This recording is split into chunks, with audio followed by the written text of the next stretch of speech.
Okay, we're going to go out in style. Baer Faxt live from London. Once again, we're at Frieze HQ on Cork Street.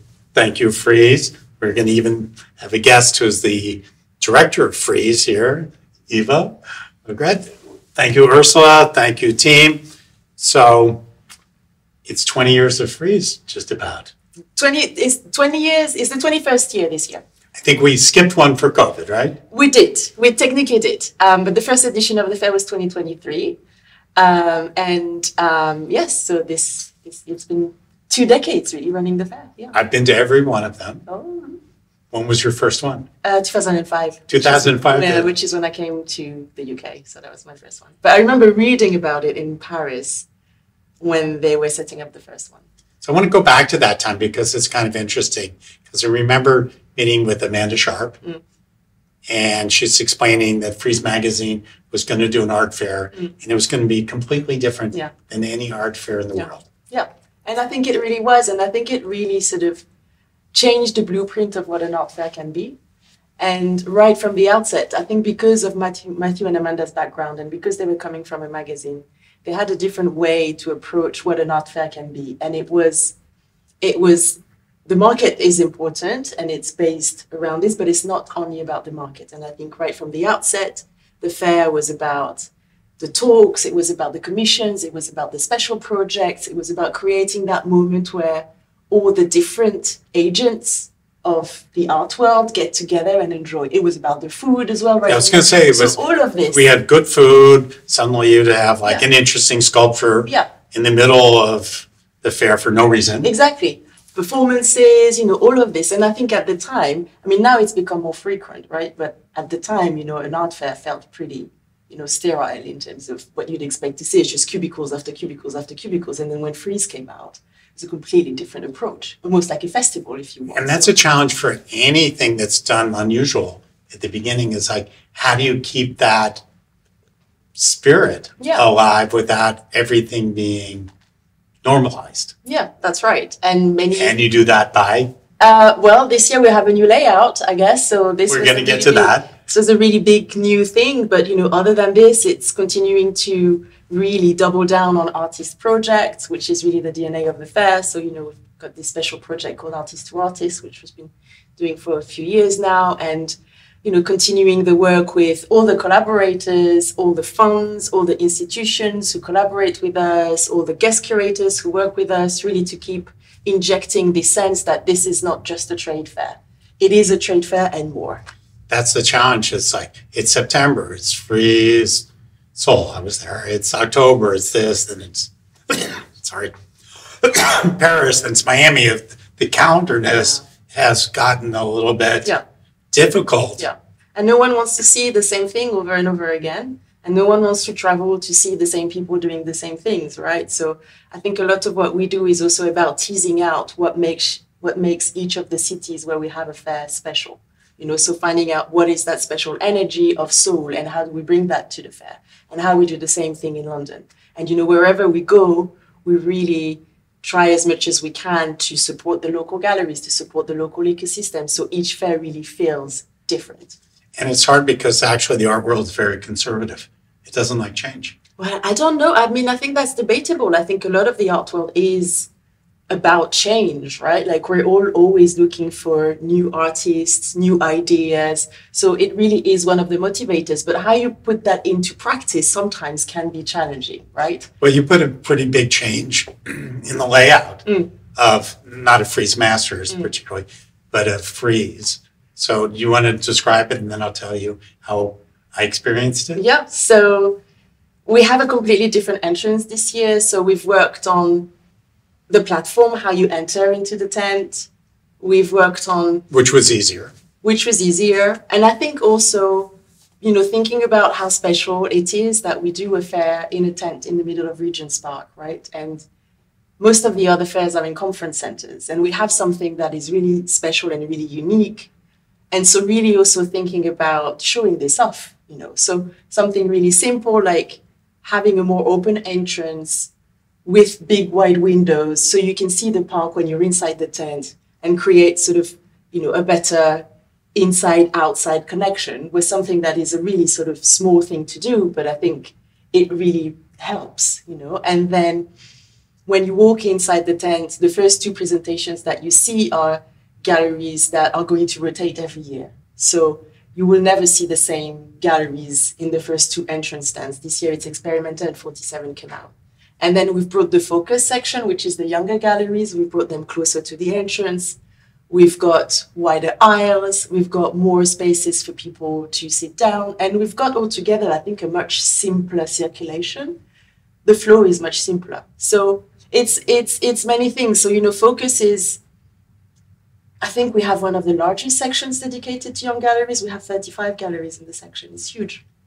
And for us, it really is about, it's thinking about the pipeline. It's thinking about the future. It's thinking about those young galleries that are doing great work today and that are going to be the main galleries of tomorrow. So really making this a sort of beating heart of the fair and showing this in the architecture of the tent was something that was really important. Because it's always been this core center with the mega, and then it's sort of the outer bands further out, the younger, and the sort of disenfranchised they get. And as a viewer, I'm used to that. Yeah. So, you know, with if a client is collecting, you know, old expensive stuff, you know where to go. And if somebody wants the new stuff, you know where to go. And people split. You know, it's like Basel. You either go upstairs or you go downstairs. But you force the flow this time. Yes, and we've created a different mix as well. And I think the idea was to surprise people. And also, you know, going back to your first question about the fair being 20 years, you know, we can't be going out there doing the same thing every year for 20 years. That's, you know, so we need to constantly excite people. We need to constantly and excite yourself for like going to work. Yeah, well, that too. You have to make it interesting for you. Exactly that. Yes, I did. Yeah, that was very interesting for me actually. But so I don't remember what I was saying. Anyway, breathing energy into the fair and making sure we continue to excite and surprise our audiences. There's been a desire to like support the young galleries and fairs. Yeah. There was a movement to subsidize them. Yeah. I don't know, that's disappeared, right? No, we do actually. I mean, by other galleries paying more. There was a movement there where some of the galleries said, we'll pay more so that they pay less. So at the moment, we subsidize via partnership with Stone Island. So they give bursaries to all the young participating galleries to help support with the costs of. But you had to walk through them to get to the more mega galleries. Yes, that's right, yeah. And I thought, okay, that's an interesting thing because it doesn't really work just mixing them up. Did you think about like we go Pace, then we go young gallery from Glasgow, then we went. But which we do. So if you look around 10-4, you know, you have Gagosian, and right next to it you have Sultana. And then right next to Sultana you have Tiwani from Lagos. Because I think that helps each of them. Exactly. It helps everyone to be mixed, and I think altogether it helps the entire fair to propose something that surprises people and encourages them to do new connections. So here's what surprised me. Now I wrote this last night in the newsletter, walking in, and it's sort of, there is this sort of sequence of like, I don't know these galleries very well, what's going on.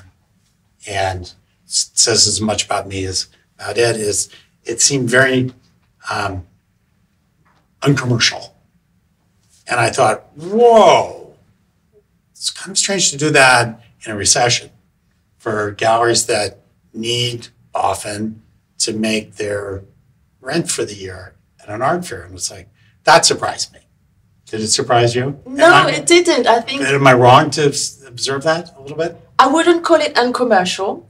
I would say that many of the presentations are daring and really radical, but they have also been successfully commercial. And I think that speaks to what galleries know audiences who come to Frieze London are prepared to do and are prepared to support and are excited about. See, I use commercial in a somewhat pejorative sense and not in being sort of pandering. Right. No, I see what you mean. But at the end of the day... As opposed to being disruptive or challenging. Yes. Which can be also called non-commercial, but the art world has always supported that. Yes. But then when I got to the end of the fair, the 10-4, it was very commercial from the bigger galleries, in my view. Now, I went on day 2, which, let's talk about how art fairs work. I saw very few people, and this is true at every art fair. Day 2, if your name's on the door, you're not there. What do you think of that? What do you mean? Your Josh Baer gallery, it used to be Josh Baer gallery, and Josh Baer's not in the gallery, it's 3 sales directors. And because day 2, they're at the date, they're with a client at the auction house. Oh, I see what you're saying. Owners, people, you mean? The owners of the gallery have fled day 2. No, I don't think that's true. I think also, I think in the current market as well, you know, the fairs, not just ours, but most of the fairs are becoming an everyday, you know, sales are trickling through every day. So directors know this very well, and there are things happening at the fair many days. So it's really not just a day 1 fair. I'm not saying it's a day. I think if you're doing a fair and your name's on the door, you should be there every day. Yes. Because day 1's easy. You know, all your best clients are there. Your easy stuff sells. It's day 5 when you meet somebody new. It was like, wow, I was just in town from, you know, New Delhi, and my steel mill's working, and who's this? And there's somebody sitting in their laptop not looking up.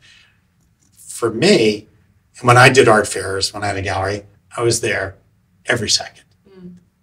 And I think there's something to be said that to be on your booth the whole time. I agree. But they're not. I agree. I mean, the younger galleries have different choices. Or the London galleries have a little bit like, you know, I've got my 2 galleries here. People are coming to the gallery, and I've got 9 sales directors. But I'd like to see the owners of the gallery more. Okay. That's true at every fair. No, I hear you. I think you'll have to pick that bone with the galleries. It's not on, well, it's on the fairs to the extent of like, I mean, your selection committee's walking around the fair day 4, every day, right? They walk the. Yes. Well, they're at the fair every day. Yeah. And they're checking to see who's changed their installations, right? Well, they're checking all the presentations, and then they keep an eye on, you know, whether or not things are changing or if things have, you know, become different from what was the original proposal and things like this. Yes. Because that affects their ability to get readmitted.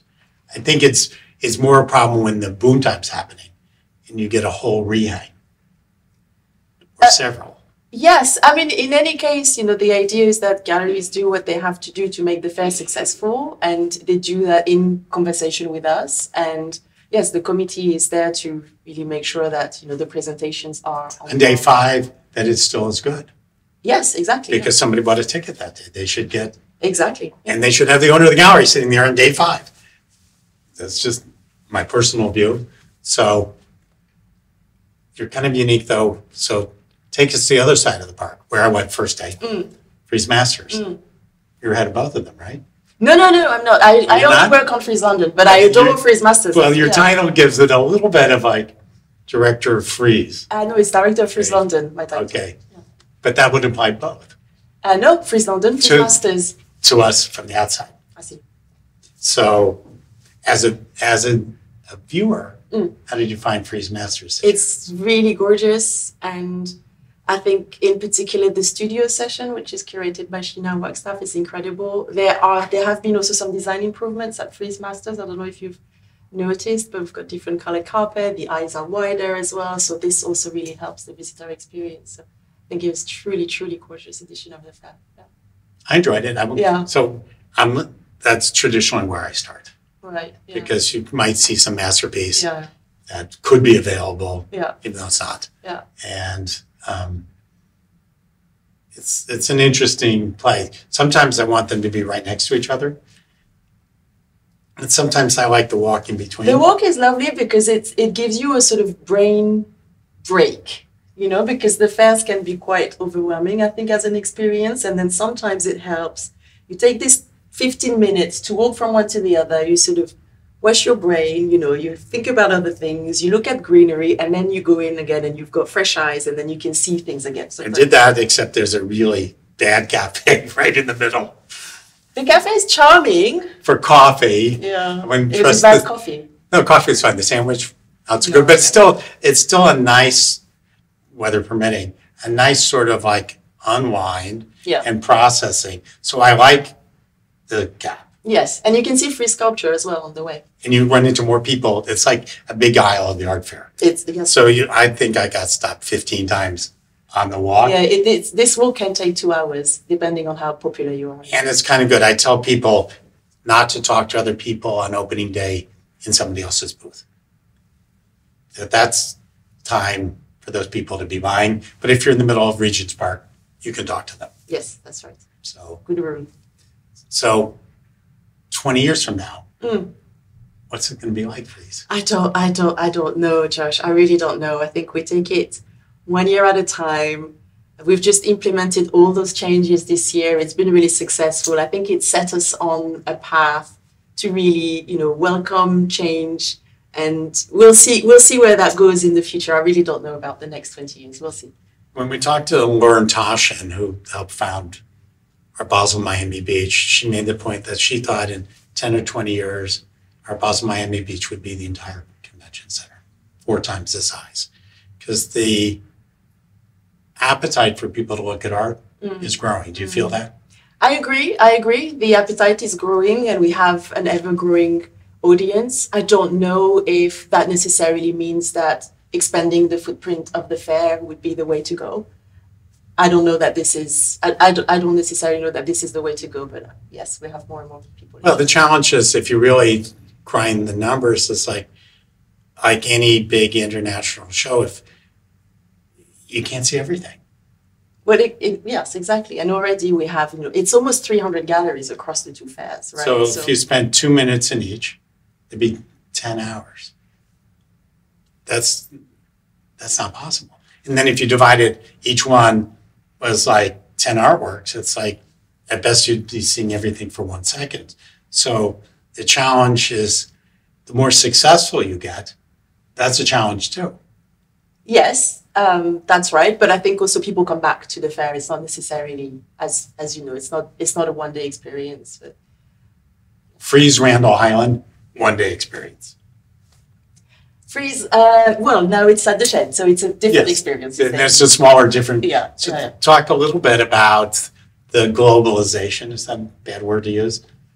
The Frieze Art Fair brand? Yeah, no, I mean, so as you know, we've expanded recently. I mean, it's not so recent, but you see there's LA now, there's Seoul, there's New York, and I think this really means that we're able to create deeper connections with the collector spaces in all those different regions.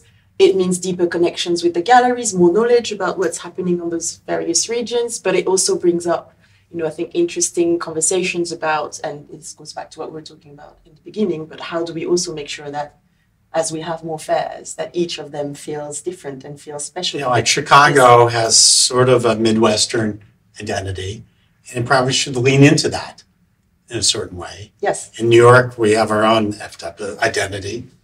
Not sure what New York needs from a fair. Most of us in New York kind of think we have a fair every day.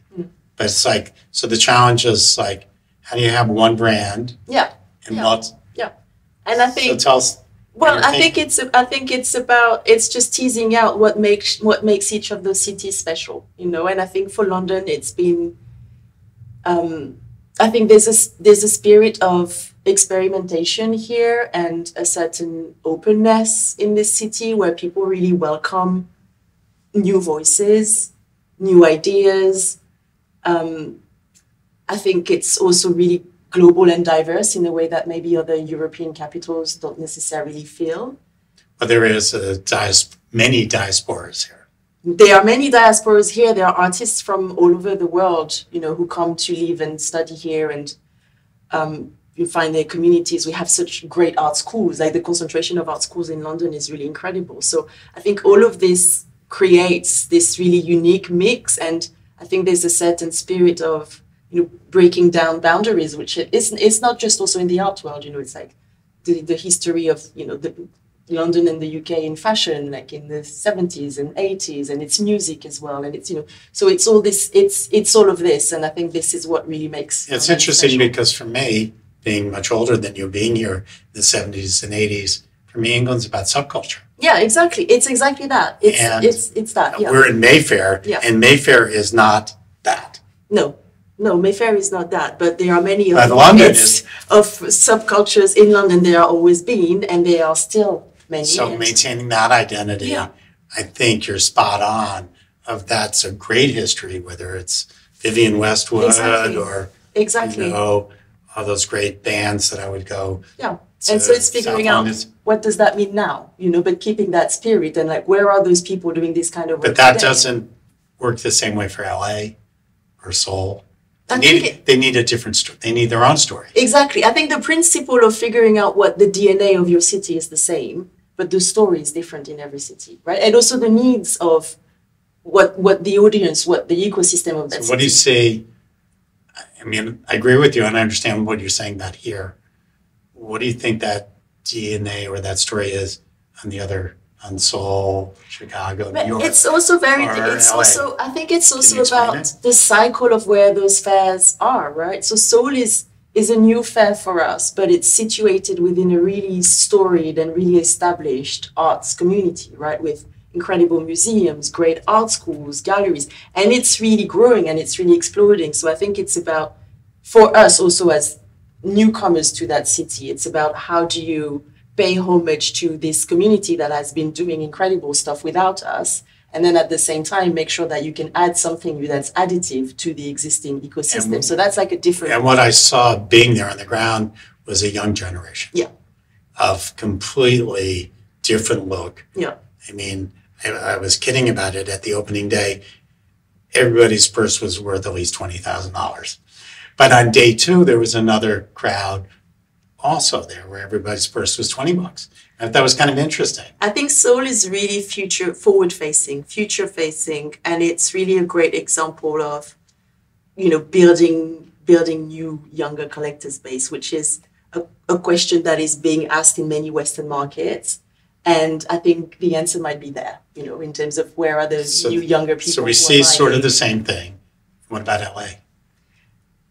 LA, I think, is about, again, like it's tapping into the history of the great art schools in LA, of the great artists who have been working in LA, the great community of artists in Santa Monica and other places. And then it's also very much about, the mix between the various creative communities. Of course, you think about LA, you think about the film industry. I mean, I think about it. So it's about celebrity and music and Hollywood. And this is a great basis, again, for a different collector's base, right? So, yeah. And then New York? Well, New York is the sort of, I think, grand dame of the art world, right? So everyone and everybody's there. It's a really well-established, the most incredible institutions. Like all. That's the song, If You Can Make It There. Do you want me to sing? Yes, please sing. No, I'm not going to sing. But yeah, you can make it anyway. Yeah. I'm not allowed to even sing in the shower, so... But that is how we feel in New York. Did you ever live in New York? No, no. You're not ready to try? I'm deeply European, I think. Yeah. Well, we have a lot of Europeans who live in New York. My wife's European. She lives there. It is culturally shocking. Yeah. Because it's so different. But I love being there. I really love being there. And the last, not to leave out my buddy Tony Carmen in Chicago, what's your sort of... Chicago has the most incredible institutions, great curators, and also a really sort of well-established Midwestern collectors base, right? So this is also something that's really interesting. And then how, continuing to... Well, here's where my being old has a different view, because I started showing at the Chicago Art Fair in the 80s, and it was probably the best collecting community in the country. And then they got old, they died, no one replaced them. And it fell off the map for a long time. And now it's come back. So that community was there and went to here. Now it's come back. So there was a huge gap of the new generation. And we were talking to Catherine Arnold earlier about what are the children of the people who are aging out, who built the collections of sailboat paintings or old masters. What are the millennials going to do? And that's a question for all of us. It's a question for all of us. No, absolutely. I think there is And again, it's going back also to what we were saying about Seoul, but there is a question of generational change amongst collectors and the sort of passing of the baton. And I think for us, it's really important to make sure that we're also talking to this new generation of collectors. And one part I was talking about it earlier today, without getting into the politics of the world, but to get into the politics of the world, to have more art in the Middle East, whether you're talking North Africa, the Emirates, Saudi, would be a good thing. So, because I think there can be like some willingness to look and hear other views. Can you see, can you see Frieze someplace there? Look, we're always exploring. There was a rumor that it was going to be Art Basel, Saudi Arabia, for a long time. And everybody was sure that was going to happen. Yeah, I can't comment on that. I don't know about. Well, we haven't seen it. So, I mean, they could announce it tomorrow. I don't know. I don't know either. But I think that would be a good dialogue to be able to have in a safe environment. And I think it's an interesting idea. And it's certainly a region that has a great collector base, a growing collector base, and great new institutions. And, I think for us also in London, we have strong links with the Middle Eastern community, right? So it's interesting. But there are also other regions that are doing incredible things. India is also completely booming. And yeah, if I was 25, I'd be in India every 2 months, but I'm not 25. Exactly. But so it seems like that's the next great art economy. I think what's exciting is that the art world is growing in many different directions, and there are many centers that are, growing and producing really exciting cultural production. And for us at the fair, it's about, how do we speak to all those various centers? Right? So. I think to take us out, I think what you're trying to express is the willingness to adapt and experiment and try things. And that's kind of, I like Frieze going back to its core a little bit more. And I think it sort of became October, and now I'm hoping it's a little bit more like, who are we? Back to as you said, the DNA. So I'm curious to see what you'll do next year and the year after. Well, we'll see. You'll see.